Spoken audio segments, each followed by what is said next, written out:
So I think that this transfer window, as we were talking about yesterday, if you were marking it out of 10, some would give it a 4, some might give it a 5, but it's certainly not a 7 or an 8, which is what you would want at this stage of the window.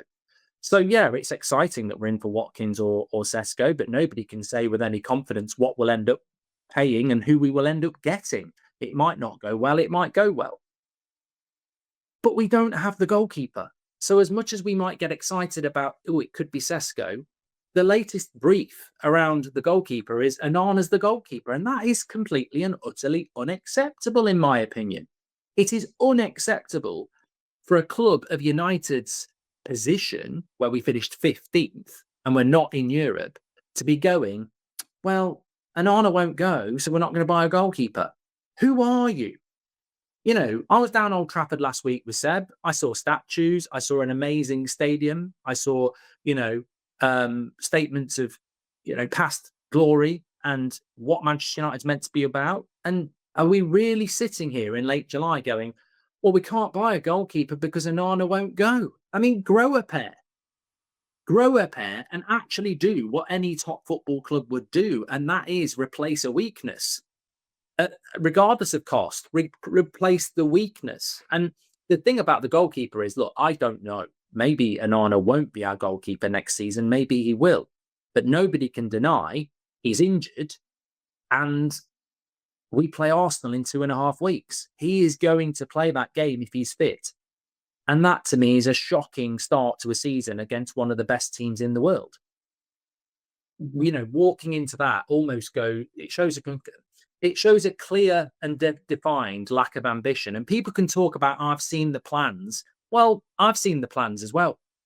I've seen the plans, and I can't tell you what the plans are, but they're really exciting plans. I've seen the plans, and I can tell you what they are. Onana's still the number one, and Onana's playing in goal for Manchester United. That's the plans, mate. That's not exciting. That's really, really worrying. So we can all stir the pot of positivity about speculation, but the reality is, I think it's disgusting that we're going into this season with that goalkeeper in goal. And also, can I just say, it's not just about Onana. Our goalkeepers are not very good. Biyinda's not that good. Onana's not that good. We haven't even brought in somebody to challenge Onana. Even if you want to replace Onana, and I do, where's the guy to replace? Where's the guy to actually challenge him? You're telling me we're going into next season with Biyinda and Onana? I mean, it's disgusting. And what are we meant to do? Are we meant to go, oh, goalkeepers aren't that important?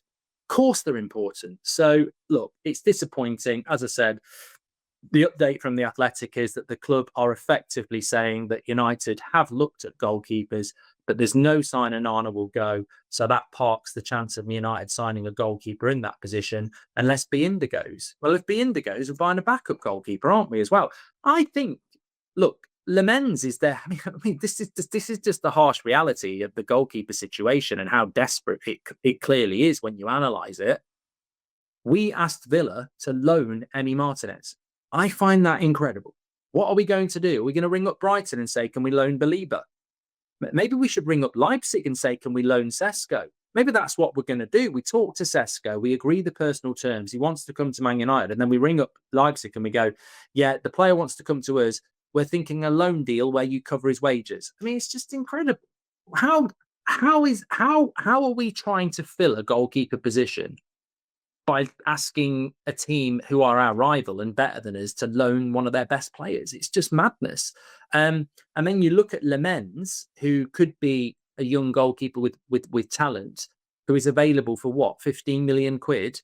We can't even do that unless Biyinda leaves. So, look, it's exciting about the striker situation, but I'm not going to lie, I'm very, very concerned about the goalkeeper situation. And it's not a great update at the moment, is it? And let's be clear, people can spin a positive around that update, but let's be clear, the season's about to start. We've done nothing. So even if we do something, you're bringing a goalkeeper into a situation where they don't know the situation.